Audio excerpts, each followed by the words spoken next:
81. Hmm. Oke. Tadi kamu berkata kalau Tuhan punya anak, kamu tidak mau menyembahnya ya?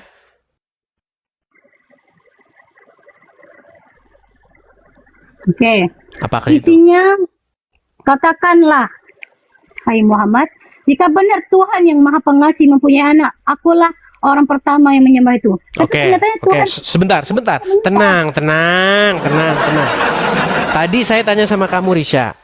Kalau Tuhan punya anak, ini kalau nih. Apakah kamu akan menyembahnya? Kamu bilang, tidak. Walaupun dia punya anak, saya tidak akan menyembahnya. Tapi di dalam surat Az-Zukhruf ayat 8, katakanlah wahai Muhammad, jika Tuhan yang Maha Pemurah punya anak, maka akulah Muhammad orang yang akan menyembah anak tersebut. Silakan Agi. Oke, Bang. Oke, Bang Agi, saya tanya dulu Bang Agi. Abang Muslim, Bang? Muslim, Bang. Oke, silakan Bang. Apa yang mau Bang sampaikan? Menyikapi masalah perilaku seorang Muslim yang misalkan tidak sesuai dengan ketentuan yang ada di Muslim, memang itu patut disalahkan. Jadi itu bukan dari ajaran, tapi memang oknum. Semua polisi juga baik, tapi kan ada juga oknumnya yang tidak baik. Oke, Jadi tidak bisa dipukul rata. Jadi semua menurut Muslim itu, ya. Jadi menurut Anda, Bang, orang-orang Islam yang melaporkan Panji ini menurut Anda itu adalah oknum? Seandainya pelaporannya itu tidak sesuai, bisa jadi oknum. Bisa jadi oknum karena hawa nafsu. Berangkat dari hawa nafsunya, dari kepentingan yang dia miliki. Padahal Oke. ajaran Islam itu sendiri. Jangan dia tidak tahu isu, Pak. Saya bahas. Jadi Panji ini, dia ini adalah seorang stand up komedian. Tahu ya Panji ya. Oke, ya tahu. Oke. Panji manusia milenial nih. Kalau manusia milenium itu yang zaman saya masih kecil ya. Gini. Jadi dia itu bikin pernyataan begini. Emang masa iya memilih pemimpin itu berdasarkan sholatnya nggak pernah bolong? Lalu dia bilang, apa kalau sholat nggak pernah bolong otomatis baik? Ya enggak, kata dia. Masa memimpin seorang pemimpin berdasarkan sholat? Lalu dia bikin perumpamaan. Contoh. Dibuka lowongan pilot. Syarat tidak pernah meninggalkan sholat. Bayangin, ada bikin lowongan pilot, syaratnya tidak pernah meninggalkan sholat. Bayangin lagi mau take off, dipanggil Allahu Akbar. Oh bentar, pemirsa, ding dong. Para pemirsa, penumpang 737 Boeing 737, berhubung jam sholat maka rapatkanlah saf. Maka apa nggak bubar itu pesawat kan? Makanya hal-hal seperti ini kan konyol gitu loh. Masa memilih pemimpin berdasarkan sholat? Ada lagi nih. Banyak, bukan cuma berdasarkan sholat. Ada yang mengatakan masuk apa begitu pegawai atau apa jikalau hafal Al-Quran. Masa iya sih? Kadang-kadang kita ini sudah overdosis gitu loh. Overdosis yang nggak ada kaitannya. Jadi gini ya Bang ya. Silakan. Menurut saya, kalau di agama yang saya pahami, memang kalau memilih pemimpin itu, ini menurut Muslim ya, diutamakan itu harus dari seorang Muslim dulu gitu. Tapi kalau melihat dari segi di lapangan, seandainya seorang Muslim itu tidak amanah, karena kan Islam itu mengajarkan kebaikan. Sedangkan kalau misalkan orang-orangnya itu tidak sesuai dengan apa yang ditunjukkan oleh aturan Islam, ya sebenarnya nggak jadi masalah juga sih, walaupun itu bukan dari non Muslim. Yang penting dia amanah, melaksanakan konstitusi sesuai dengan ketentuannya. Bukan, demi jangan ke situ terjaga dulu, Bang. Jangan ke situ dulu. Tema kita ke sini dulu. Apakah benar, Bang, bahwa sholat yang rajin, sholat yang tidak pernah bolong, mengindikasikan bahwa seseorang itu baik? Belum tentu. Nah, setuju kan? Berarti karena Anda setuju dengan Panji, maka Anda harus dilaporkan polisi juga. Karena apa? Karena ini namanya menista agama Islam. Iya. Apa nggak seperti itu nih, yang seperti ini? Kenapa menurut Anda nih? Anda sudah mengaku itu bahwa itu orang-orang yang lapor tuh kayaknya orang-orang yang terlalu overdosis. Apa pesan Anda nih kepada umat supaya umat itu sekarang lebih baik menjawab kritik daripada memenjarakan orang yang mengkritik? Silakan. Silakan. Gimana Bang?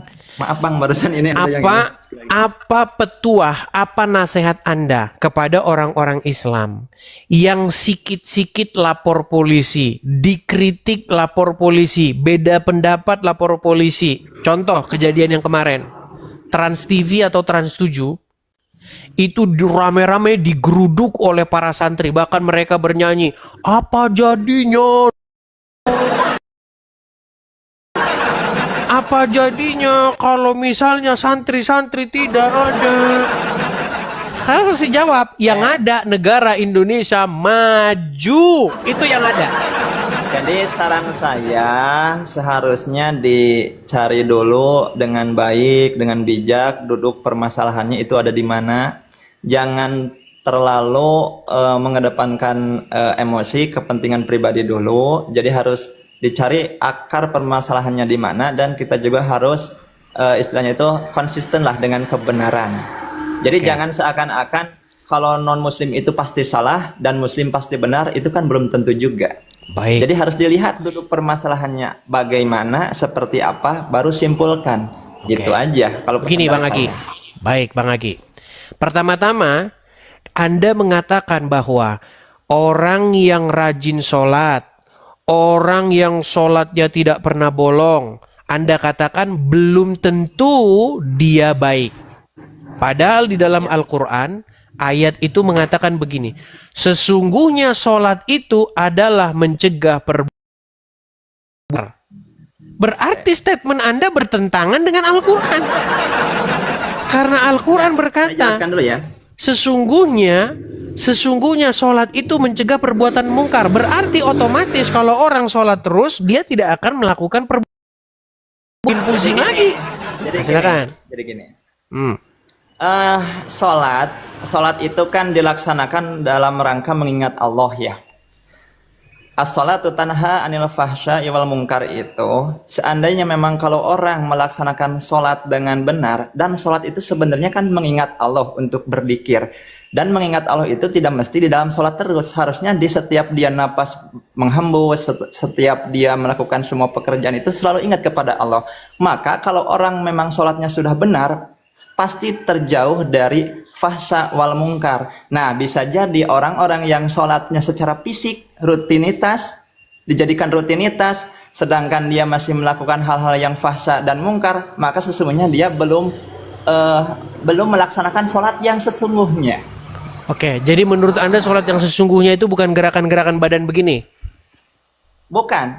Ada secara syariat, itu dia gerakan badan dalam rangka Tuhannya Allah Subhanahu wa taala.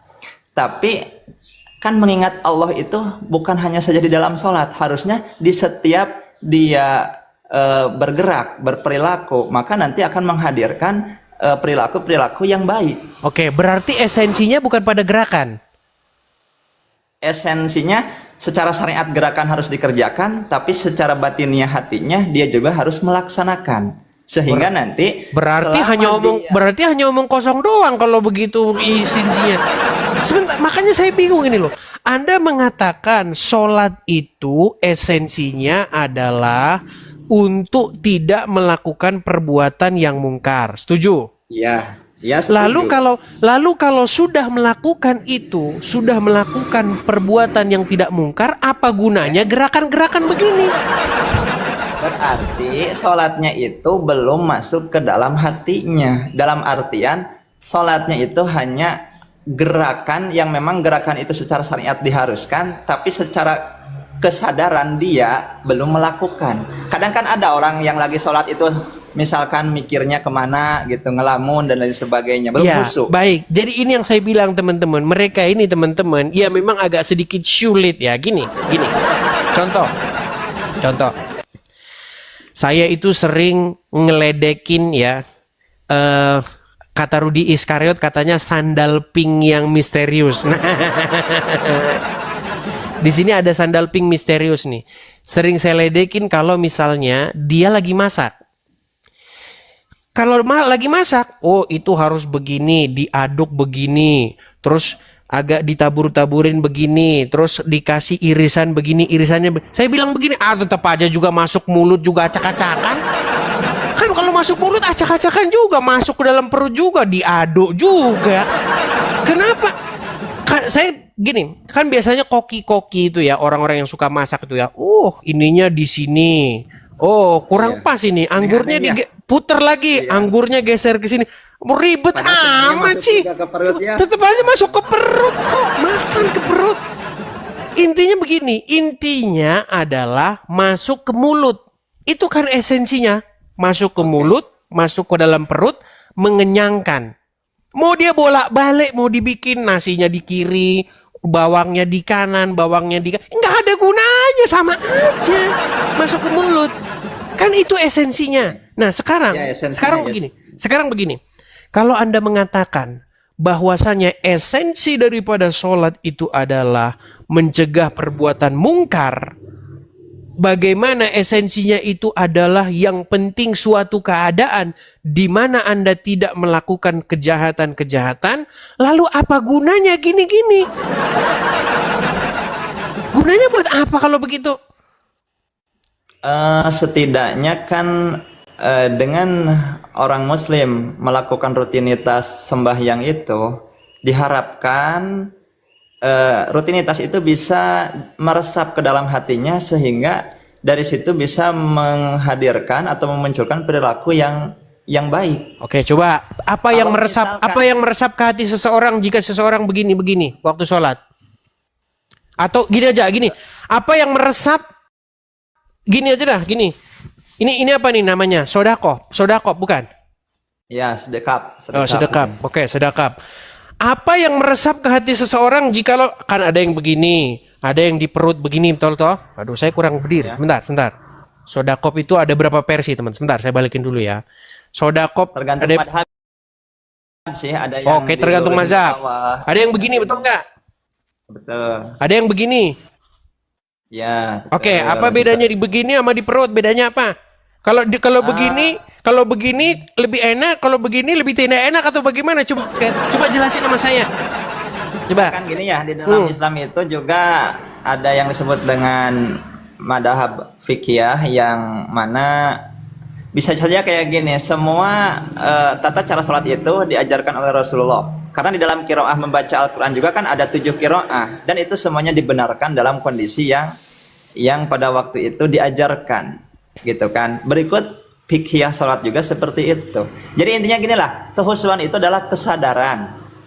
Ketika seseorang melakukan sholat khusyuk, berarti dia sadar kepada Allah, dan juga itu harus terimplementasi di dalam rutinitasnya keseharian di dalam melakukan segala sesuatu. Baik. Gitu. Tapi yang mau saya sampaikan begini, Bang Egi, ya saya sebagai orang Kristen ya, di dalam kekristenan itu ibadah yang sejati itu bukan melakukan gerakan-gerakan badan. Karena pengertian daripada ibadah itu sendiri, akar kata dari ibadah itu dari kata abdu atau hamba atau abdi bahasa Indonesianya. Penghambaan diri. Dan penghambaan diri itu tidak ditentukan dengan gerakan tangan, gerakan kaki, gerakan badan, tidak. Apa kalau orang ke gereja kalau tangannya ya kagak. Jangan salah. Ada orang yang kalau ke gereja semakin histeris. Ada banyak. Banyak orang ke gereja ekspresinya begitu begitu sangat luar biasa, tangannya ke atas, tapi kelakuannya tiap hari bajingan. Banyak. Bang, Banyak. udah dulu ya, ada keperluan dulu ini. Oh, pergi Izin dia. dulu. Baik. Oke, Baik, kasih. baik. Baik, dia pergi. Ya, itu ya teman-teman ya. Makanya kita itu Masuk, harus memahami. Makanya kalau kita baca Alkitab maupun kalau Anda baca Al-Qur'an, ya gunakanlah pikiran Anda. Jangan Anda gunakan pikirannya tetangga terus. Iya. Tanda kebaktian, tanda ketaatan seseorang kepada Tuhan itu tidak ditentukan dari gerakan badan. Enggak. Kata siapa kalau orang di gereja yang tangannya begini, oh Tuhan, maka hidupnya dia, oh berarti dia taat aku sama Tuhan. Apa seperti itu? Enggak, tidak. Tidak ditentukan dari itunya. Makanya ibadah yang sejati bukan gerakan-gerakan badan. Seperti itu. Oke, kita kasih naik ada Nanda AP. Ya, silakan Nanda AP. Silakan Nanda AP. Shalom Bang Edis. Oh, Kristen. Silakan Nanda AP, nyalakan kamera dulu. Oke, Nanda AP, saya tanya dulu Nanda AP. Apakah Ya. Anda ini seorang Kristen? Sekarang iya, dulu enggak. Oh, dulu Muslim. Dulu Muslim. Berapa tahun Anda jadi orang Muslim? Muslimah? 19 tahun. 19 tahun menjadi seorang muslimah. Sudah Iya. meninggalkan Islam sudah lama. Sudah Bang Edis kan udah 12 tahun, 12 kurang lebih 12 tahun. Sudah 12 tahun. Apakah Anda meninggalkan agama Islam hanya gara-gara mau nikah? Karena yang seperti ini udah banyak dan saya tidak terlalu, ini mohon maaf ya. Misalnya ada dilakukan sebuah seleksi. Misalnya ada saya mau nyeleksi nih orang-orang yang masuk Kristen. Maka orang-orang yang masuk Kristen karena nikah itu nanti akan saya buat di gelombang kedua. Kenapa saya bilang begitu? Karena saya tidak terlalu menganggap ini adalah orang-orang yang melihat kebenaran, tetapi karena ngikutin suaminya. Tapi nggak apa-apa lah. Apakah Anda betul-betul menjadi orang Kristen itu karena melihat kebenaran atau karena Anda menikah? Coba jelaskan kepada kami. Pada awalnya itu kami waktu berteman, dia sering ngajak ke gereja. Waktu awalnya itu kami hanya aku berpikir cuma nemani nggak apa-apa kali ya kayak gitu. Cuman setelah kami sampai di gereja, saya sendiri pun bingung kenapa kok kayak mau nangis, padahal itu kan musiknya itu kan kalau di gereja Betani kan musiknya itu kan apa ya, kayak happy gitu. Tapi kok aku kayak mau nangis, kayak tersentuh hatinya, tapi aku pada saat itu aku bingung itu apa kayak gitu, kenapa saya seperti ini kayak gitu. Terus setelah lagi ada datang minggu depannya lagi, saya malah minta kayak besok aku temani lagi ya. Oh, tapi dites dulu nih, teman-teman minta tes dulu nih. Coba kalau memang benar-benar pernah menjadi seorang muslimah, pastilah ingat doa-doa sholat, doa masuk kamar mandi, doa mau ini, coba silakan. Kami pengen dengar. Mau ini, mau itu, kan ada itu doa-doanya, coba. Mungkin doa Al-Fatihah kali ya? Silakan. Bisa. Al-Fatihah. A'udzubillahi minasyaitonirrajim. Bismillahirrahmanirrahim. Alhamdulillahirabbil alamin. Arrahmanirrahim. Maliki yaumiddin. Iyyaka na'budu wa iyyaka nasta'in. Ihdinas siratal mustaqim. Siratal ladzina an'amta 'alaihim ghairil maghdubi 'alaihim waladdallin. Waladdallin apa artinya? Enggak tahu. Enggak tahu. Udah biasa itu. 99% orang yang naik ke sini ditanya apa arti bacaan Qurannya, mereka nggak tahu. Oke, lanjut. Udah sah ya teman-teman ya, sah ya. Bekas muslimah ya, lanjut yuk. Enggak, saya hanya bilang Bang Edis, kan kemarin saya sempat DM, tapi aku maunya privat aja karena saya mau konsultasi. Oh, oke. Kalau nggak salah ya memang DM saya, terus saya bales ya. Biasanya Iya. saya tuh balasnya cuman singkat aja, naik aja gitu biasanya saya bilang gitu kan. Iya. Kadang ada orang kirim pesan panjang sekali nggak saya baca itu, cuman saya bilang naik aja gitu. Iya. Karena apa? Karena kita ini waktunya bersuara begitu, supaya kebenaran yang Anda lihat itu dilihat juga oleh orang lain begitu. Oke, apa yang mau Anda sampaikan ini, Nanda Ape?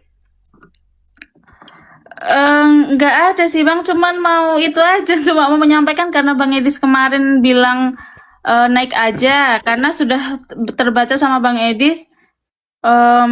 Saya nggak, kalau mau naik ke room kayak gini, kalau mau cerita tentang privasi, saya nggak ini Bang, nggak pede. Nggak pede.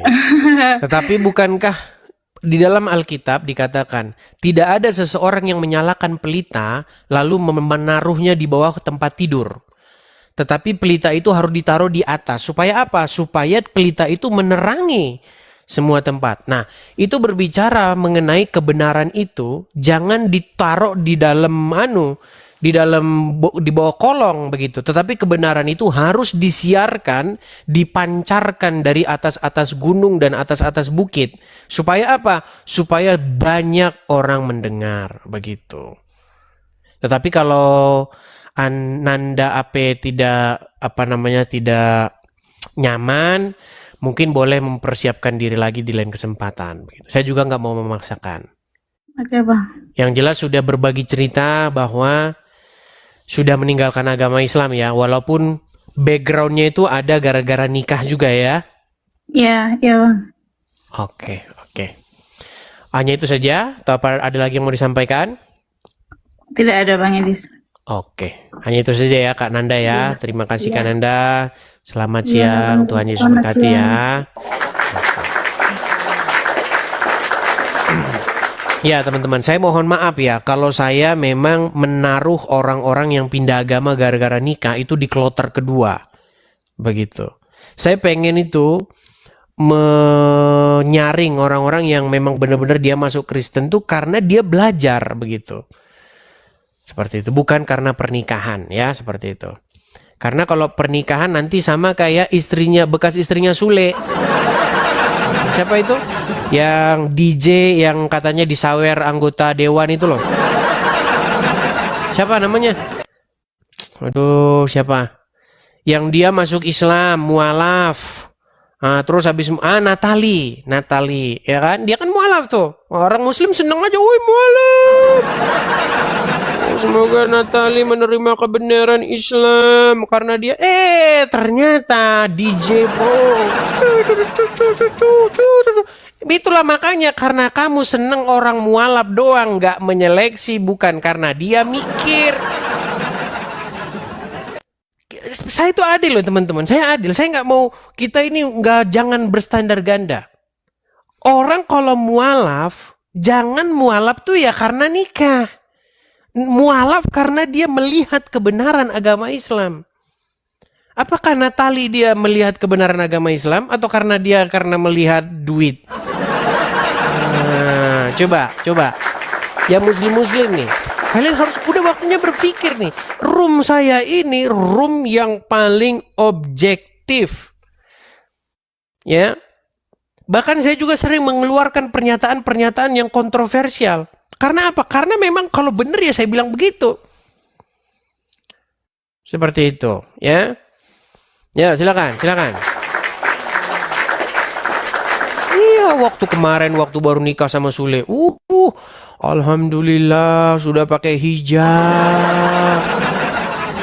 Alhamdulillah sudah menerima kebenaran, sudah melihat kebenaran agama Islam. Slim. Ya mbak ya pinter udah tahun 2026. Aduh. Ayo silakan. Kita kasih naik ada lagi yang muslim, Raisa. Oke, Raisa. Silakan Raisa.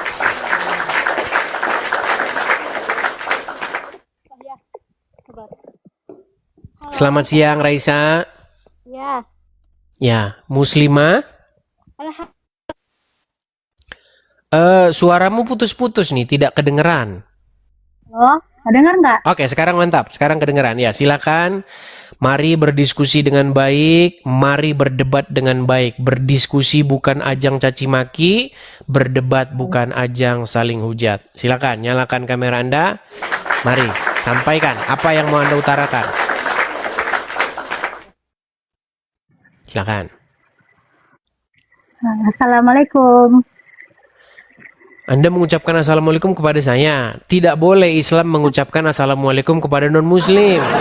Tidak boleh. Dari mana hadisnya? Mana hadisnya? Baik, saya tunjukkan. Sabar ya teman-teman ya. Karena banyak orang muslim itu dia... Dari dulu sahabat Nabi mengucapkan assalamualaikum kepada setiap orang yang dijumpai, termasuk kepada Yahudi. Karena dia tidak percaya sama Muhammad. Nih saya tunjukkan. Saya tunjukkan. Apakah boleh mengucapkan salam kepada orang non-muslim? Ya. Lihat ya, saya balikkan kamera saya. Oke. Kalau kita ketik di Google, nih ya, boleh nggak mengucapkan salam kepada orang-orang non-muslim? Perhatikan. Lihat nih ya. Hadis yang melarang mengucapkan salam kepada Yahudi dan Nasrani. Lihat ya. Nih. Dalam hadis riwayat Muslim melalui Abu Hurairah. Apa katanya? Jangan memulai mengucapkan salam kepada orang Yahudi dan pula kepada orang Nasrani. Kalau kamu menemukan salah seorang di antara mereka di jalan, maka desaklah ia ke pinggiran. Nah, jelas kan? Tidak boleh mengucapkan salam. Hukum mengucapkan salam kepada non-muslim adalah makruh. Bukan haram. Hadisnya mana? Itu kan kata ulama. Memangnya Islam sekarang Muhammad sudah kadaluarsa sehingga itu yang kamu baca itu hukum mengucapkan salam kepada non-muslim makruh. Itu bukan kata Muhammad, kata ulama. Assalamualaikum katanya itu damai, bukan ucapan yang seperti bagaimana. Artinya adalah damai. Emangnya salah ya kalau saya mengucapkan ya saya dan abang pun dalam keadaan ya berdamai, enggak salah kan? Oke, sekarang saya tanya dulu, apa arti assalamualaikum? Assalamualaikum. Arti assalamualaikum Google dulu. adalah semoga kedamaian dan rahmat dan berkahnya. Bang, saya bukan orang yang hafal Al-Quran. Baik, nggak apa-apa, nggak apa-apa. Saya bukan hafal Al-Quran, tapi sebisa abang bertanya sama saya, insya Allah sebisa mungkin saya menjawab. Baik. Yang pengetahuan saya. Baik. Arti assalamualaikum artinya adalah kesejahteraan atau salam sejahtera semoga melimpah atasmu. Itu artinya. Artinya semoga kedamaian rahmat Allah dan berkahnya juga tercurah kepadamu. Baik. Itu artinya. Sekarang yang menjadi pertanyaan adalah apakah Muhammad membolehkan orang-orang Islam mengucapkan salam kepada orang Yahudi dan Nasrani menurut hadis tadi? Menurut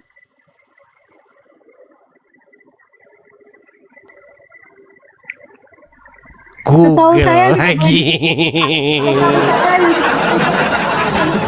Gimana? Setahu saya hanya tidak boleh mengucapkan Natal. Oke, saya tunjukkan lagi hadisnya ya. Kita orang Islam ini memang teman-teman sebenarnya mereka itu hati nuraninya melawan Muhammad. Masalah agama atau masalah tadi topik yang abang perbincangkan yang ya, sebelum kita ke situ, Raisa, kita membahas dulu statement kamu yang mengucapkan kepada saya salam. Saya bilang sama kamu, kalau kamu salam jadi orang abang, apakah yang salam yang saya sampaikan itu membuat abang masalah atau keberatan bagi abang? Baik. Salam kamu itu sangat baik dan saya menerima menyambut hangat. Kenapa? Karena itu kebaikan yang kamu harapkan melimpah atas saya. Tetapi masalahnya Masalahnya Muhammad tidak membolehkan kamu mengucapkan itu kepada saya, gitu loh. Apa Coba. kata Nabi? Tanya dulu kepada abang, apakah salam yang saya ucapkan kepada abang itu adalah keberatan bagi abang? Tidak, tetapi Muhammad melarangnya. Kalau misalkan Nabi saya pun melarangnya, itu hak saya mau mengikuti atau tidak. Sekarang saya mau bertanya sama Oke, abang. berarti kamu tidak mau mengikuti Muhammad? Enggak, kenapa? Sebentar. Berarti kamu Apa? tidak mau mengikuti Muhammad? Kan enggak, bagi saya yang saya tahu, Nabi saya cuma berkata tidak boleh mengucapkan Natal, tidak mengucapkan salam. Muhammad tidak pernah melarang Natal, nggak pernah. Muhammad tidak pernah melarang mengucapkan Natal. Yang Muhammad larang itu mengucapkan salam. Bang, sudah jelas. Kalau kamu mengucapkan, berarti kamu sama dengan merayakan. Kamu berarti termasuk salah satu kaumnya juga. Oke, apakah kamu tahu bahwa menurut Al-Quran bahwasanya Isa itu adalah anak Allah? Enggak, Allah tidak diperanakan dan Allah tidak beranak. Allah Baik. itu tunggal. Baik, kalau saya buktikan bahwa Allah punya anak di dalam Al-Quran, gimana? Apakah kamu mau meninggalkan agama Islam siang hari ini? Yang mana? Baik. Pertama, sebelum saya itu dulu, saya tanya dulu kamu. Jika Allah punya anak, apakah kamu akan menyembahnya? Tidak. Bagaimana? Tidak, karena Allah tunggal dan tidak diperanakan dan tidak dipersekutukan. Jika Allah punya anak, apakah kamu akan menyembahnya? Enggak. Oke, baik. Sebentar. Jika Allah punya anak, maka kamu tidak mau menyembahnya. Baik, saya akan bukakan. Baik, coba bukakan surat Az-Zumar.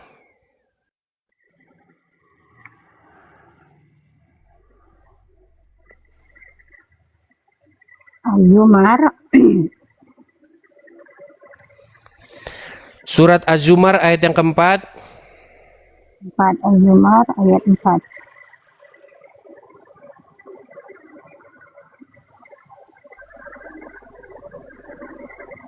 Oh, sebentar. Saya agak ketukar-tukar nih ayatnya ya. Sebentar.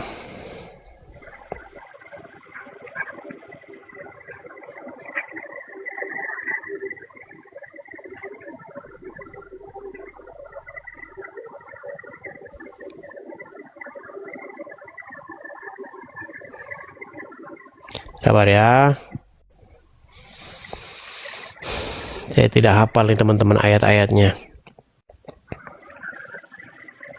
Oke, buka Quran surat Az-Zukhruf ayat 81. Zukruf. Az-Zukhruf ayat 81. Zukruf ayat 81. ayat 81. Tadi kamu berkata kalau Tuhan punya anak, kamu tidak mau menyembahnya ya?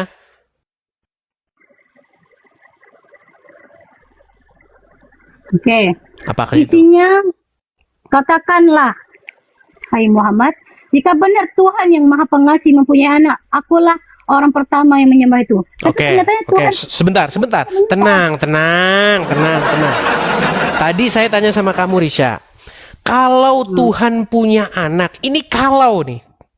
Apakah kamu akan menyembahnya? Kamu bilang, tidak. Walaupun dia punya anak, saya tidak akan menyembahnya. Tapi di dalam surat Az-Zukhruf ayat 8, katakanlah wahai Muhammad, jika Tuhan yang Maha Pemurah punya anak, maka akulah Muhammad orang yang akan menyembah anak tersebut.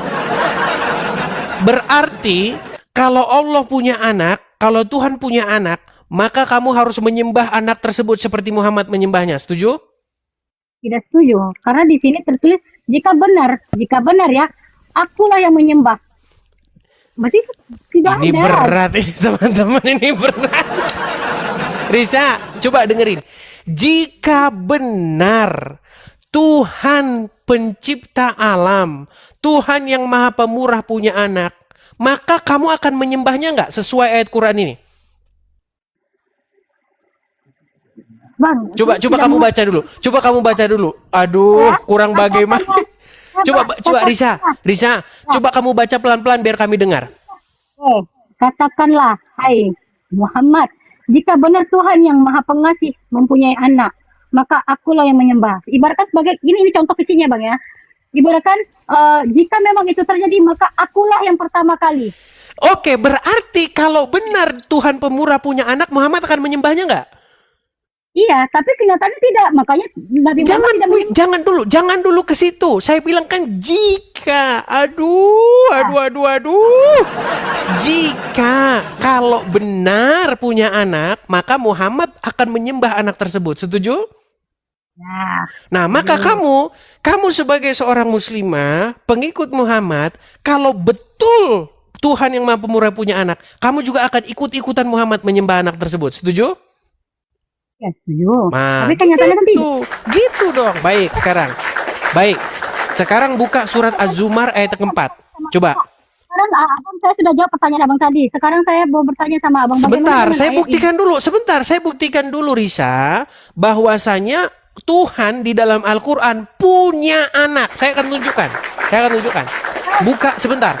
Buka surat Az-Zumar. Ayatnya berbunyi, sudah jelas-jelas ayatnya berbunyi, jika saya mempunyai anak, maka sayalah yang akan menyembah anak Oke, itu. saya akan tunjukkan bahwa Allah punya anak dalam Al-Quran. Buka surat Az-Zumar ayat keempat. Bacakan kepada saya.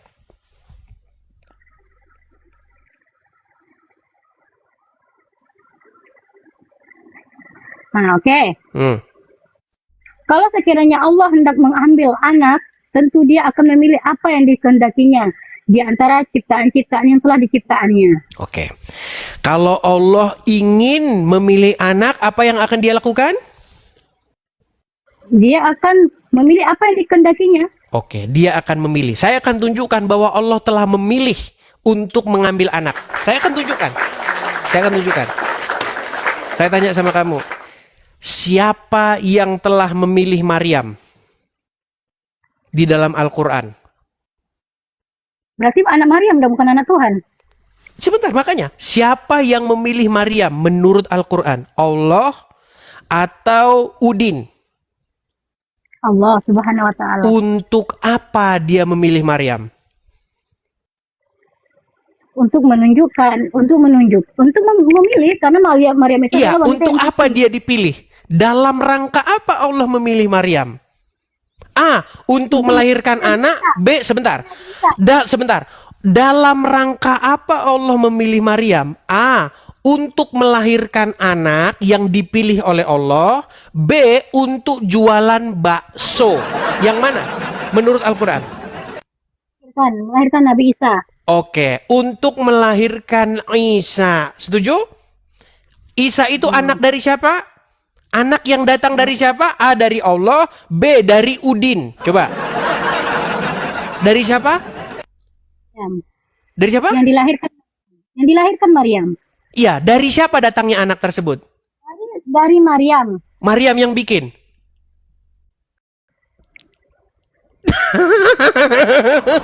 Sebentar.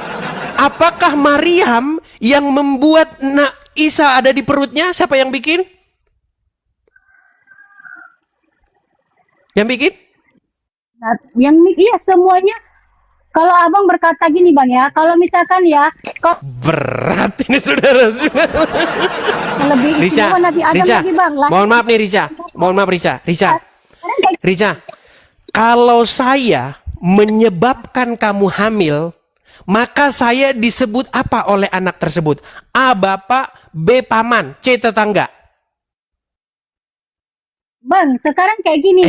Rica, tenang, Rica ya, Rica. Jika saya menjadi penyebab adanya anak di dalam rahimmu, maka saya disebut A, paman dari anak tersebut, B, bapak dari anak tersebut, C, tetangga dari anak tersebut. Tolong dijawab, A, B atau C?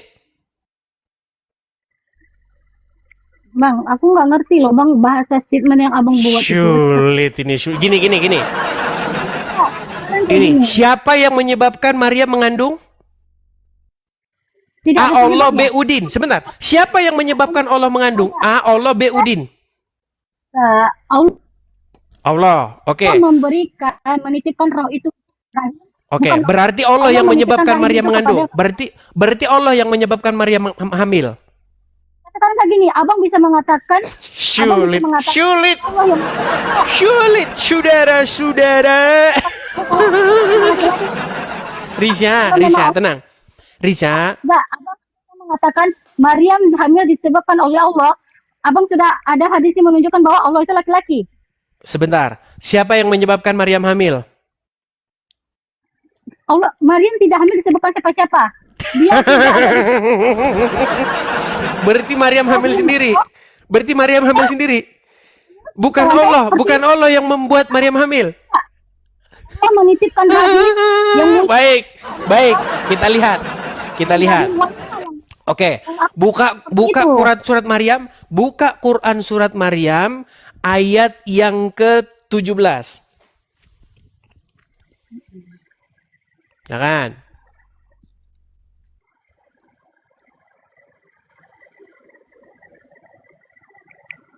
Dia berusaha mengasingkan diri dari manusia dan menjadi untuk beribadah kepada Allah.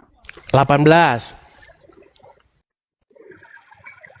Dia siapa? Dia Maryam ya? Jika engkau takut kepada Allah, maka janganlah mendatangiku. 19.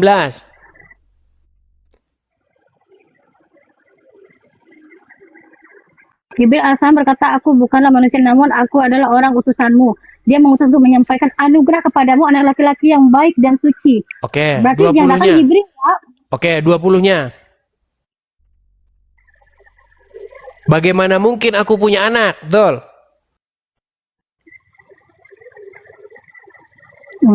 Bagaimana mungkin aku mempunyai anak laki-laki padahal tidak pernah seorang laki-laki pun menyentuhku. Aku bukan seorang pelacur. Baik, betul. Jadi Maryam bingung. Bagaimana mungkin saya punya anak? Sedangkan tidak pernah seorang lelaki pun menyentuh saya. Dan saya bukan seorang pezina, bukan seorang pelacur. Ayat 21-nya.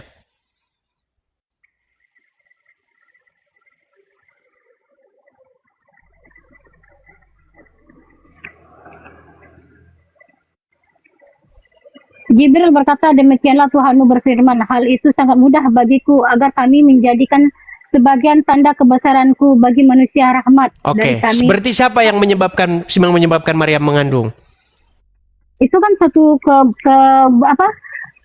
suatu kebesaran Tuhan. Iya, berarti siapa yang membuatnya? Yang membuat dia tidak ada dibuat siapa-siapa. Sulit ini, Risha. Hal itu adalah mudah bagi Tuhanmu. Siapa Tuhannya Maryam? Tanda kebesaran Tuhan. Iya, berarti yang membuat Maryam mengandung untuk menjadi tanda kebesarannya siapa? Tuhan. Allah Subhanahu wa Ta'ala. Baik. Perhatikan. Surat Az-Zumar ayat yang keempat tadi. Jika Allah ingin mengambil anak, maka dia akan memilih. Setuju? Nah, sekarang Allah memilih Maryam. Untuk apa dia memilih Maryam? Masa untuk jualan bakso? Tidak. Tetapi untuk melahirkan anak yang telah dipilih dan ditetapkan oleh Allah. Setuju? Ayat Az-Zumar ini bukan berarti hanya untuk Coba Maryam. baca dulu. Baca lagi Az-Zumarnya. Baca. Az-Zumar keempat. Baca. Hendak mengambil anak, tentu dia akan memilih apa yang dihendakinya antara ciptaan-ciptaan yang dipilihnya. Abang tahu nggak, ayat ini bisa tertuju untuk orang yang kehilangan anaknya, untuk orang tua yang kehilangan anaknya. Itu loh. Karena Coba baca yang baik. Coba. Jika Allah ingin mengambil anak, maka dia akan memilih sendiri. Setuju nggak? Dia akan pilih anak bagi dia. Kalau dia mau ngambil anak, dia akan pilih anak bagi dia. Setuju? Nabi Isa bukan anak, adalah melainkan utusan. Nabi Isa tidak Baik, pernah sekarang saya tanya. Dari mana? Dari mana Isa bisa masuk ke dalam rahimnya Maryam? Dari Allah atau dari Udin? Dari Allah dan kebesaran Allah. Apa yang nggak bisa dari Allah? Berarti Isa anak daripada Allah. Setuju? Ya, bahwa Isa tidak pernah Sulit saudara-saudara.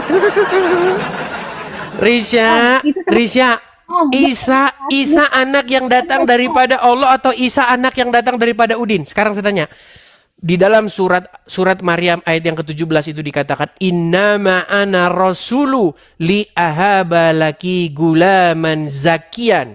Sesungguhnya saya ini utusan Rasul dari Tuhanmu untuk memberi kamu seorang anak laki-laki yang suci. Anak laki-laki yang benar. Anak laki-laki yang suci itu datang dari siapa?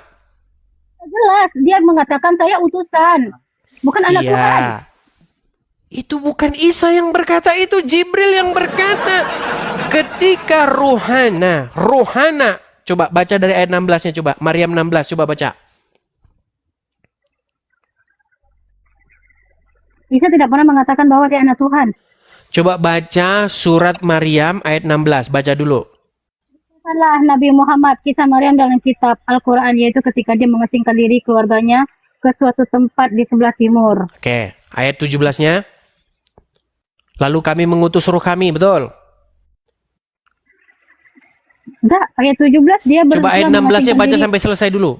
Ayat 16-nya baca sampai selesai.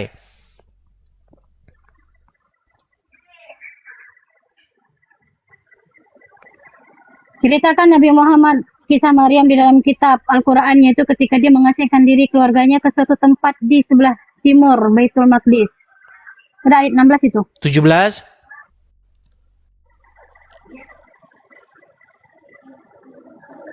Surat Maryam, dia beruzlah mengasingkan diri dari manusia dan menyendiri untuk beribadah kepada Allah. 17-nya. Itu ayat 17. Oke, 18-nya.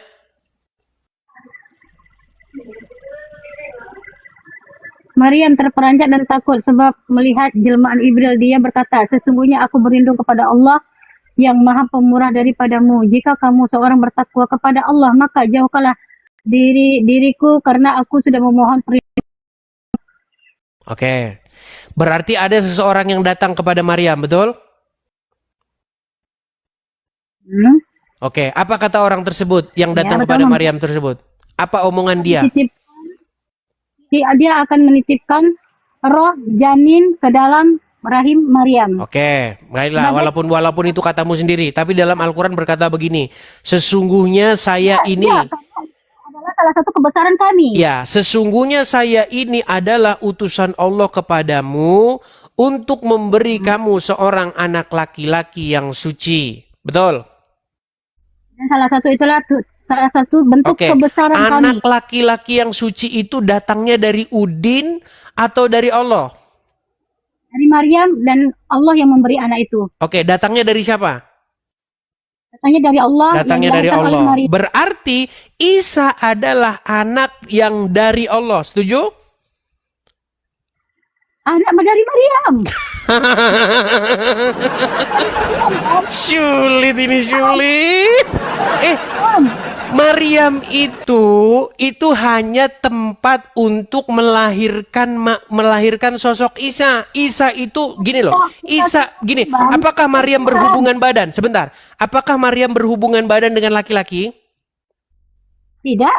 Oke, berarti anak laki-laki itu datangnya dari Allah, betul? Betul. Nah, berarti Isa itu anak yang dari Allah. Setuju? Kita semua dari Allah, Bang.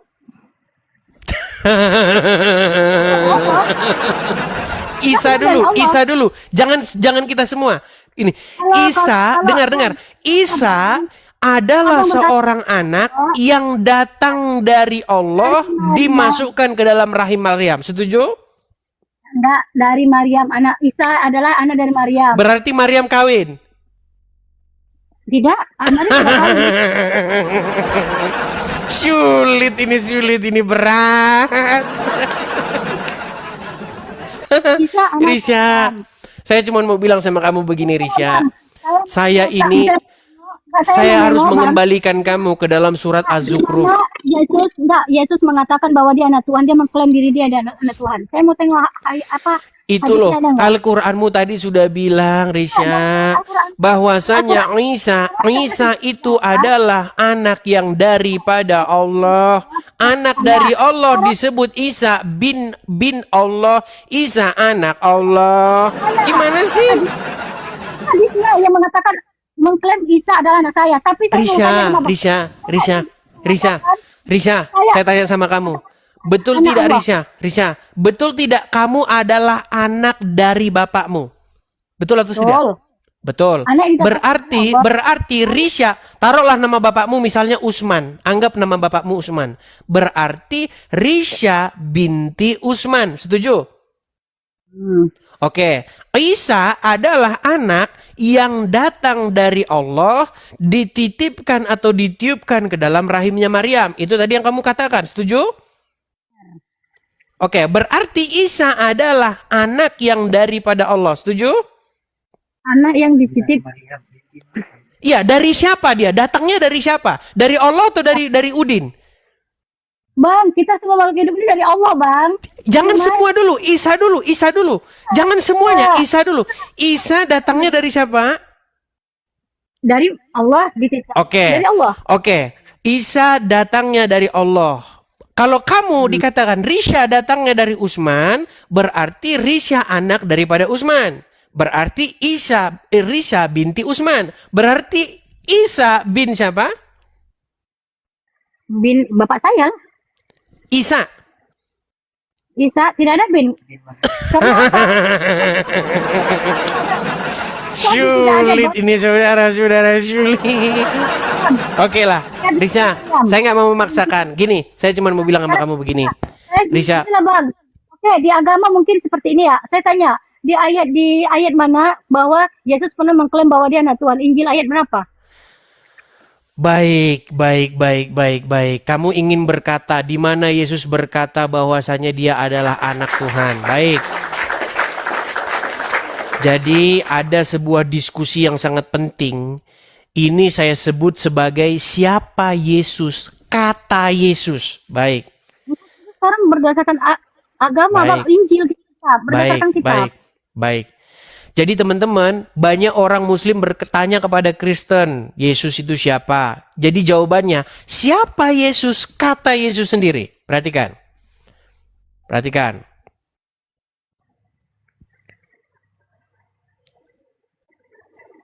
Jadi kita itu jangan katanya, tapi harus kata Tuhan Yesus sendiri. Nih. Di dalam Markus pasal yang ke-16 ya, dalam Injil Markus pasal yang ke-16, tapi akan saya baca satu perikop saja. Saya balikan kamera saya. Oke. Baik. Nih ya. Ya, ayat berapa, Bang? Sih boleh buka di sini? Markus, Injil Markus pasal yang ke-16. Pasal 16 ya. Markus pasal. Nah, kita mulai dari ayat yang ke-13 ya. Kita mulai dari ayat 13. Nih. Setelah Yesus tiba di daerah Kaisarea Filipi, ia bertanya kepada murid-muridnya, kata orang, siapakah anak manusia itu? Anak manusia itu merujuk kepada Yesus ya. Jawab mereka, ada yang mengatakan Yohanes Pembaptis, ada juga yang mengatakan Elia, ada pula yang mengatakan Yeremia atau salah seorang dari para nabi. Lalu Yesus bertanya kepada mereka, tetapi apa katamu? Siapakah aku ini? Maka Simon Petrus ini adalah murid yang sangat menonjol ya. Bahkan dia itu adalah seorang kepala gereja pertama. Ya. Pemimpin jemaat yang perdana nih. Maka jawab Simon Petrus, engkau adalah Mesias, anak Allah yang hidup. Kata Yesus kepadanya. Ini kata Yesus kepadanya, berbahagialah engkau Simon bin Yunus, sebab bukan manusia yang menyatakan itu kepadamu, melainkan Bapakku yang di surga. Ini jelas nih. Ya, pernyataan Yesus sendiri. Siapa Yesus? Kata Yesus, Yesus adalah Sang Mesias, Anak Allah yang hidup. Gitu. Nah, coba saya pengen kamu baca lagi surat Az-Zumar. Sebentar, baca surat Az-Zumar tadi, ayat yang ke ini. Az-Zumar ayat yang keempat tadi. Saya pengen itu penutupnya dari diskusi kita. Yesus bertanya ke muridnya, lalu muridnya yang mengatakan Yesus anak Allah. Berarti bukan Yesus yang mengatakan bahwa Yesusnya anak Allah, bukan dia mengatakan mengklaim dirinya ini. Ya, apa kata Tuhan Yesus kepada Simon? Berbahagialah engkau Simon bin Yunus, sebab bukan engkau yang menyatakan diri, bukan engkau yang menyatakan itu, tetapi Bapakku yang di sorgalah yang menyatakan itu kepadamu. Itu jelas bahwasanya Yesus adalah Sang Mesias, Anak Elohim yang hidup. Sekarang nih, menurut surat Az-Zumar, saya bacakan ya. Sebentar, Risa, kamu jangan mengeraskan hatimu. Menurut Muhammad, akal wanita itu hanya separuh. Separuhnya lagi nggak tahu kemana. Kemungkinan digondol sama tikus. Bentar. Nih, saya akan bacakan kepada kamu ya. Surat Az-Zumar, ayat yang keempat. Nih ya. Biar kita jangan berdebat kusir terus. Perhatikan. Oh, surat Az-Zukhruf ayat 81 tadi. Coba gimana? Az-Zukhruf 81, baca. Baca surat Az-Zukhruf 81 tadi, tolong. Katakanlah Nabi Muhammad, jika benar Tuhan yang Maha Pengasih mempunyai anak, akulah orang pertama yang menyembah anak itu. Nah, jadi terbukti bahwasannya Tuhan yang Maha Pemurah punya anak, yaitu Yesus, dan kalian wajib menyembahnya seperti kata Muhammad. Ya, itulah pesan saya kepada kamu. Abang enggak. Berarti gini bang, berarti Yesus itu bukan Tuhan, dia hanya anak Tuhan kan? Begini.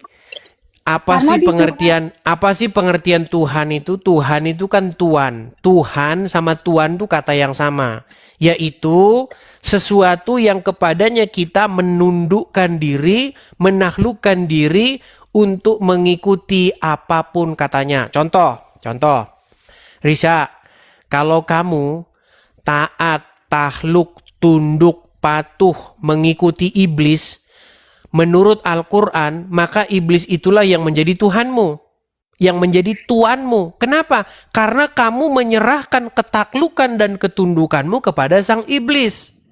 Nah, kalau pertanyaanmu, apakah Yesus itu Tuhan atau Tuan? Ya iya, karena kita wajib menaklukkan diri, taat, patuh, tunduk, mengikuti apapun kata dia. Nah, masalahnya kamu sebagai muslim, kamu menyerahkan ketundukan dan kepatuhan dan ketaklukanmu mengikuti apapun katanya, mengikuti Muhammad. Makanya menurut perspektif Al-Quran dan Alkitab, kamu menuhankan Muhammad. Bagaimana cara kamu menuhankan Muhammad? Yaitu dengan cara menundukkan dan menaklukkan diri kamu kepadanya, sehingga apapun kata Muhammad kamu harus kerjakan. Tapi kalau menurut saya Tuhan dan Tuhan itu berbeda bang. Kalau Tuhan itu zat yang sempurna yang memberikan ekspresi kepada. Itu terjemahan. Di dalam bahasa Arab, masalahnya begini Resya. Quran tidak ditulis dalam bahasa Indonesia. Alkitab tidak ditulis dalam bahasa Indonesia. Mereka ditulis dalam bahasa Arab dan bahasa Yunani. Di dalam bahasa Arab tidak ada kata Tuhan, Resa. Di dalam bahasa Arab ada nggak huruf T-U-H-A-N? Ada nggak? Ini tuh Yesus itu Tuhan atau tidak? Atau hanya utusan atau hanya anak? Resa, tadi kan saya sudah bilang sama kamu, Resa, Yesus itu Tuhan, Bapa di surga itu Tuhan, Roh Kudus itu adalah Tuhan. Di dalam agama Islam, Muhammad itu Rob, Allah itu Rob, dua-duanya juga Tuhan. Kenapa Tuhan? Karena kamu patuh, tunduk, takluk kepadanya. Kamu nggak nyambung-nyambung, Resa. Resa, coba kamu jawab singkat dulu nih, Resa. Gini. Ada nggak huruf Tuhan? Gini, coba gini aja. Kamu buka Al-Quran, gini. Ketika kamu buka Al-Quran, ada nggak di situ huruf T-U-H-A-N? Ada nggak? Gini. Sekarang saya bertanya, bagaimana dalam kehidupan ada dua Tuhan? Dalam rumah tangga aja ada dua dua kepemimpinan aja itu sulit loh. Terus bagaimana dengan Lukas ayat 4 yang Baik. Yesus berkata, ada tertulis engkau harus menyembah Tuhan Allahmu dan Baik. hanya kepada Dia sajalah engkau berbakti. Pertanyaan yang mantap. Pertanyaan yang bagus. Di dalam rumah tangga saja, kalau ada dua tuan, dua Tuhan, dua pemimpin, maka itu akan kacau balau. Nanti Tuhan yang satu sama Tuhan lainnya berbeda pendapat, gontok-gontokan. Perhatikan. Jadi, Tuhan Yesus itu bukan Tuhan yang lain. Tetapi Tuhan Yesus adalah Tuhan yang datang, yang diutus oleh Bapa di sorga. Lalu, apakah Tuhan Yesus dengan Tuhan Bapa di sorga gontok-gontokan? Ini jawabannya. Perhatikan. Jawabannya ada, nih. Makanya Alkitab kami ini mengajarkan tauhid. Nah, cuman banyak orang yang bikin agama Kristen itu jadi nggak tauhid. Nih, saya tunjukkan. Saya balikan kepada kamu ya. Ini jawabannya. 1 Korintus pasal yang ke-15. Sebentar.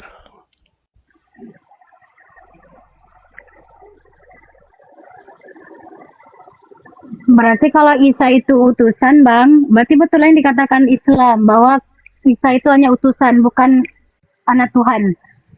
Ulang-ulang lagi. Gimana sih kamu Risa? Kok jadi balik-balik lagi ke situ? Bilang tadi barusan dia utusan. Ya berarti betul lah dalam Islam kan memang dia utusan. Bukan anak Tuhan. Baik, saya akan tunjukkan ya sebentar.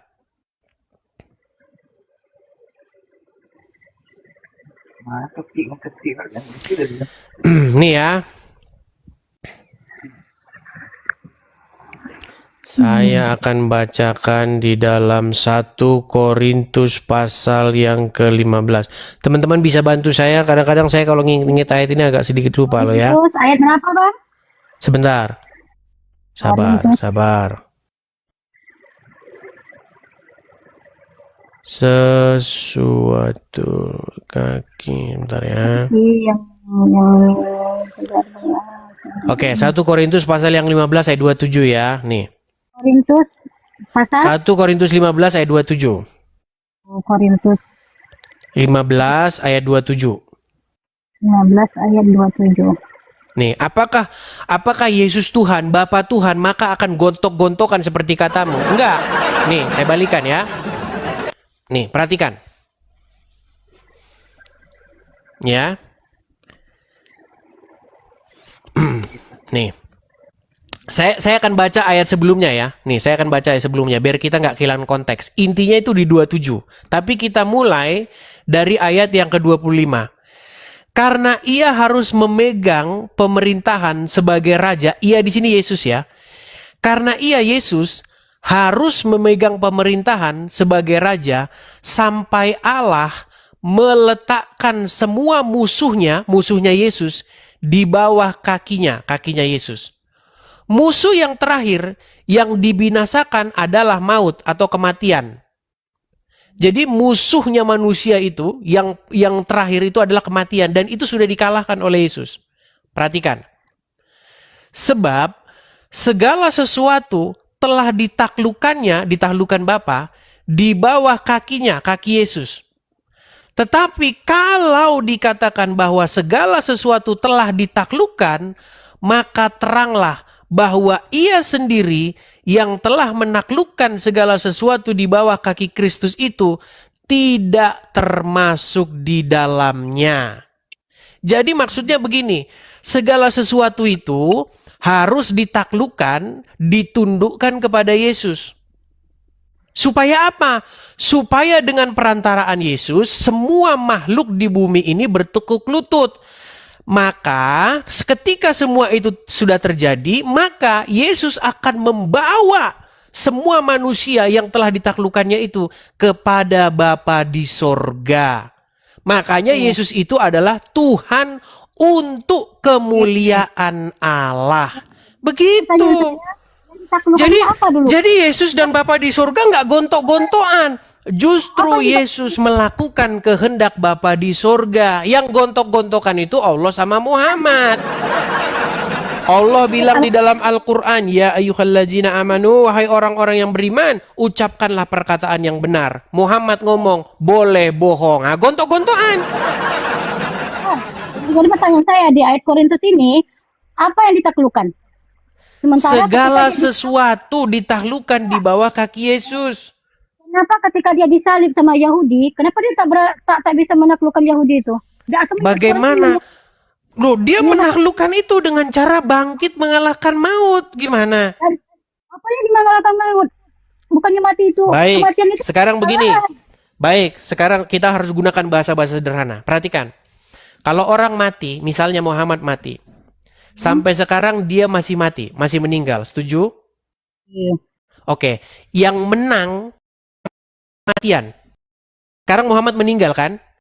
Nabi Artinya itu- Muhammad sebentar. Tenang, Risa. Begini Risa. Artinya maut, kuasa kematian atau kuasa maut itu masih menginjak lehernya Muhammad. Kenapa? Karena Muhammad tidak bisa bangun. Karena apa? Karena tenang, Risa, tenang, Risa, tenang, Risa, tenang, Risa, tenang. Tenangkan dirimu, Risa, tenangkan dirimu. Tenangkan dirimu, Risa, tenang, Risa. Bagaimana cara menyelamatkan Ketika umatnya? Muhammad meninggal, Tidak bisa. Saya tanya sama abang lah. Bagaimana cara dia menyelamatkan umatnya sementara dia menyelamatkan dirinya sendiri aja dari beberapa loh, Yahudi dia kan bangkit. tidak mau. Seandainya Yesus tidak bangkit, maka nasib kami sama seperti kalian, mengikuti orang mati di kuburan. Dilakukan Risa, Yesus setelah dia bangkit. Nah, Risa, yang dilakukan Yesus setelah bangkit apa? kamu jangan kemana-mana dulu, Risa. Pokok bahasan kita adalah bahwa kematian itu telah ditaklukkan oleh Yesus. Sehingga Yesus menaklukkan yang namanya maut dan kerajaannya. Kematian dan kuasa. Kematian, makanya di dalam Injil, hai maut, di manakah sengatmu? Makanya maut tidak berkuasa atas Yesus, makanya Yesus bangkit. Sementara maut berkuasa atas Muhammad, makanya Muhammad masih di kuburan. Makanya saya bilang sama kamu, Risa, ayo Risa, datang kepada Dia yang mengalahkan maut. Karena orang yang mengalahkan maut tersebut, yaitu Yesus, adalah jalan dan kebenaran dan hidup. Makanya datang kepada yang hidup, dipimpin oleh yang hidup, menjadikan yang hidup sebagai junjungan pemimpin kita, supaya kita taat, patuh, tunduk kepadanya. Jangan ngikutin orang mati di kuburan. Kurang bagaimana saya menjelaskan kepada kamu, Risa? Kurang bagaimana? Jadi kenapa orang Kristen sama orang-orang abang lah, kenapa nggak mati di salib aja, Bang? Kenapa harus mati di kuburan? Ini susah ini, Risa. Risa, apa yang diajarkan oleh Tuhan Yesus? Barang siapa, Risa, sebentar Risa. Salib, dengar, Risa tenang. Seorang Kristen yang sejati itu harus memikul salibnya. Tetapi salib itu bukan berbicara mengenai kayu. Salib itu berbicara mengenai penderitaan. Karena zaman sekarang tidak ada lagi hukuman salib. Zaman sekarang itu hukumannya itu cobaan dan godaan itu, contohnya misalnya dipersekusi sama orang muslim. Misalnya kalau ketemu sama misalnya si pendebat-pendebat muslim, katanya darah saya dihalalkan. Ya kan? Awas kamu, kalau ketemu sama saya borokkan. Nah itulah salib yang harus saya pikul. Kenapa? Karena kalau misalnya ketemu dengan mereka, katanya mereka itu, videonya udah saya upload tuh. Awas kamu ya kalau ketemu dengan saya. Nah itu. Berbicara tentang salib itu jangan kamu kecilkan saja kayu balok seperti itu. Itu zaman dulu. Karena sekarang udah nggak ada lagi hukuman salib. Hukuman yang sekarang itu adalah yang diderita oleh umat Kristen adalah penindasan-penindasan. Contohnya mau ke gereja sama orang muslim dihalang-halangi, dipasangin toa gede-gede, ya kan? Allahu Akbar, Allahu Akbar. Tuh, orang mau ke gereja tapi diganggu-ganggu. Itulah salib yang harus dipikul oleh orang Kristen. Dan ketika orang Kristen memikul salib, satu, tidak boleh membalas. Tidak boleh membalas kejahatan dengan kejahatan. Itu. Makanya seperti itu. Kekristenan itu tidak boleh membalas kejahatan. Bahkan kepada orang yang memusuhi kamu sekalipun. Kamu harus berdoa dan meminta berkat. Memberkati orang-orang yang menganiaya kamu, membenci kamu, memusuhi kamu. Beda dengan Islam. Orang nggak salah saja kalau ketemu Yahudi dan Nasrani suruh pepet di jalan. Jadi Risa, saya rasa tidak perlu panjang lebar. Kalau sekarang kamu mungkin masih berkeras. Gini Risa. Nanti, Di gereja ada loh yang makan tubuh dan darah Kristus. aduh Risa, satu-satu lah Risa. Nanti kemana-mana Risa, kemana-mana. Udah gini aja. Begini, kamu tonton dulu gini Risa. Ini kamu lihat video-video saya. Penjelasan saya itu udah semua. Gimana nih makan tubuh dan darah, itu sudah saya jelaskan semua. Nggak usah banyak-banyak dulu, intinya begini. Pertama-tama, kamu harus... Yang buat dan sama Yesus. Benar kan? Benar Ya udahlah, kan? Risa.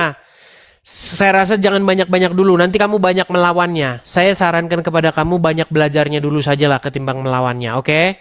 Kamu tinggal jawab aja pertanyaan saya kalau saya salah. Kalau sekiranya saya salah, aku tinggal jawab. Karena kan memang betul yang saya bilang. Risa, nanti Yang kebanyakan Risa. Kamu saja yang itu dulu saja. Nanti kebanyakan kemana-mana. Abang bilang kan. Kita Abang besok bilang, lagi. Ini saya mau rehat dulu. Saya rehat dulu ya. Yesus memikul salib. Salib itu kan Yesus dipaksa memikul yang dibuat oleh orang Yahudi. Bukan Yesus yang menginginkan dia mati di salib itu. Risa, itu sudah saya jawab.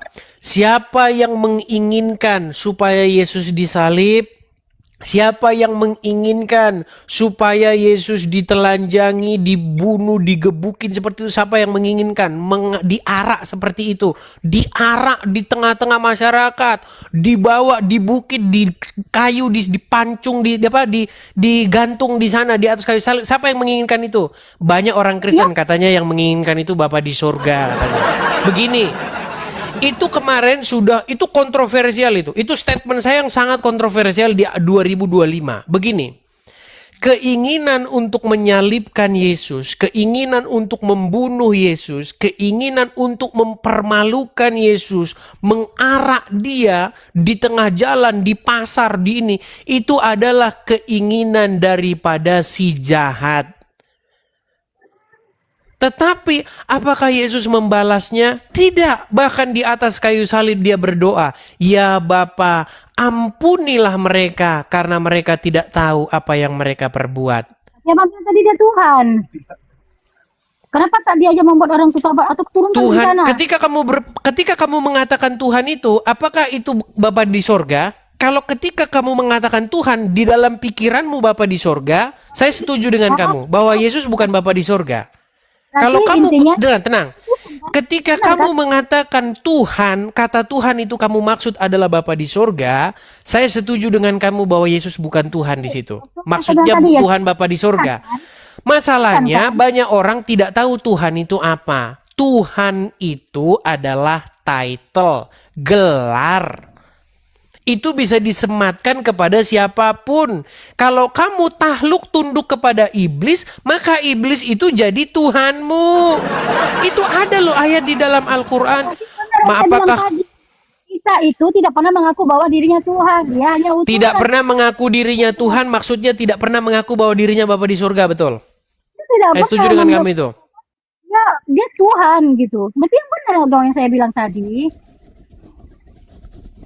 Ya belajar dulu Risa ya. Risa, kamu belajar dulu. Nanti kalau kamu udah banyak belajar, baru kamu ngobrol sama saya lagi, oke? Setuju? Kalau orang Kristen nggak perlulah berbuat baik ya, karena kan dosanya udah ditanggung sama Tuhan, udah disebutkan sama Yesus kan. Risa, barang siapa menjadi milik Yesus, maka dia melakukan perintah-perintah Yesus. Bagaimana kamu katakan, orang Kristen tidak perlu lagi berbuat baik. Orang Kristen, dosanya udah ditebus, jadi bikin kejahatan gak apa-apa. Risa, kalau kamu menjadi milik suamimu, apakah kamu berkuasa? Sebentar, colong dengerin saya. Kalau kamu menjadi milik suamimu, apakah kamu berkuasa lagi atas tubuhmu itu sendiri? Kamu bisa menyerahkan tubuhmu kepada siapapun yang kamu mau? Kalau kamu suami dari orang? Bisa nggak? Enggak. Baik, seperti itu juga orang-orang Kristen. Kami adalah umat yang sudah ditebus, dibayar oleh darah yang mahal. Maka hidup kami, tubuh kami bukan milik kami sendiri, tetapi milik dari yang empunya kami, yaitu Yesus. Nah, kalau kami milik Yesus, maka kami mengikuti perintahnya. Bagaimana mungkin kami milik Yesus tapi kami berbuat jahat? Yang seperti itu agama Islam nih. Perhatikan, kalau kamu agama Islam, Risa, kamu itu masuk surga walau kamu mencuri berzina. Perhatikan. Perhatikan ya. Coba dengar. Ini bukan kata saya, perhatikan. Ini kata Muhammad, perhatikan. Di mana? Man qala la ilaha illallah Muhammadur Rasulullah dakhalal jannah. Siapa yang mengucapkan la ilaha illallah Muhammadur Rasulullah dakhalal jannah. Semua umat Muhammad sallallahu alaihi wasallam masuk surga. Nabi yang mengatakan. Datang sahabat bertanya, wa in zana, wa in sarak, bagaimana kalau dia berzina? Bagaimana kalau dia mencuri? Kata Nabi, wa in zana, wa in sarak, dia berzina, dia mencuri, tetap masuk surga. Pezina, pencuri, Ya, itu bebas. Itu ajaran agamamu. Di dalam ajaran agamamu, makanya mencuri berzina masuk surga. Yang penting mengucapkan syahadat. Aduh. Itu kata saya. Enggak, ketika Udah, seseorang Riza, kamu gini saja. Pesan saya sama kamu begini, sebentar. Riza. Itu dimaafkan. Riza. Itu berarti memastikan Riza, pesan berarti- saya sama kamu begini. Pesan saya sama kamu begini. Dan Ini terakhir video kita. kembali. Riza, Kalau ini nggak mau mendengar penjelasan tenang. orang, Riza, nggak- ini saya sudah mau istirahat. Gini. Nah, Video gini loh, ini. ketika dia mengucapkan Aduh, syahadat, Riza. maka Video dia ini adalah- saya simpan. Astaga. Riza, tenang, Riza. Riza gini. Riza, tenang. Kita bisa lanjut lagi diskusinya. Nanti kamu turunkan dulu emosi kamu. Kenapa Saya tidak bisa saya tunggu apa- kamu, saya tunggu kamu di lain kesempatan. Hari ini saya mau istirahat dulu karena saya udah capek, Risa. Saya mau istirahat dulu. Nanti kamu diskusi lagi dengan saya. Kamu tonton lagi nanti video ini ya. Saya simpan di link di YouTube saya. Linknya ada di profil. Oke? Istirahat dulu, Riva. Istirahat dulu, ya istirahat dulu. Teman-teman, nanti kalau kita tanggapin terus nggak kelar-kelar. Sementara saya sudah capek, bibir saya saja sudah kering begini lah.